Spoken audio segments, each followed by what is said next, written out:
Hi, I'm Jo from Your Space Living. Refurbishing your home and buying a kitchen is an overwhelming process. This usually involves shopping around and visiting a variety of kitchen retailers. On the surface, this makes absolute sense. Anything house related is going to be expensive, and a kitchen is probably the most expensive room to tackle. But dig a little deeper and ask yourself, is shopping around a sensible thing to do? It's worth pointing out that not all kitchen companies are created equal. In my opinion, there are essentially two types of kitchen retailer: the volume retailer and the small independent. The volume retailers are in the business of selling as many kitchens as possible. These are huge companies working throughout the country and turning over tens of millions of pounds each year. They make a profit from selling kitchen cabinets and appliances. Selling product is the focus. Design and installation are of secondary importance. The small independent is a different proposition. These are often family-run businesses that focus on providing a service rather than selling a product. You're far more likely to find a qualified designer in the independent sector.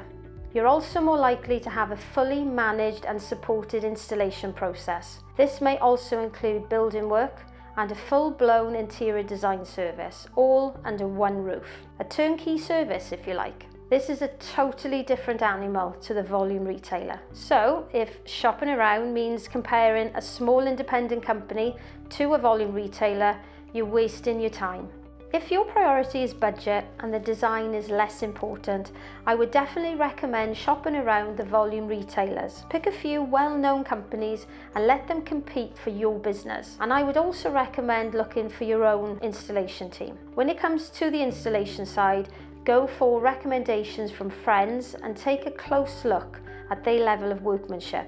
If your priority is service and you want to explore a range of design options, I would recommend a very different approach. Service and your expectations relating to service are very specific. The same is true of design. Your needs would be very different to someone else. In this scenario, you need to focus on two things: recommendations and reputation. You want both to be of high quality. When you find a company that fits the bill, the last thing you should do is shop around. Not only could you damage your relationship with those trying to help you, it could also get you into legal hot water. Small independents have a limited capacity for the work they can do. As a result, they only have time to work with committed customers. This has become such an issue for some independents that they request a commissioning deposit before taking on a new client. They also value and protect their design work. This means that if you attempt to discuss their design ideas with a competitor, you could be in breach of contract and liable to copyright claim. The onus is on you, the customer, to clarify what you want. If you're on a tight budget, stick to the volume retailers and push them for their best price. If, on the other hand, you're looking for service from a team of people whose reputation depends on your experience, choose carefully.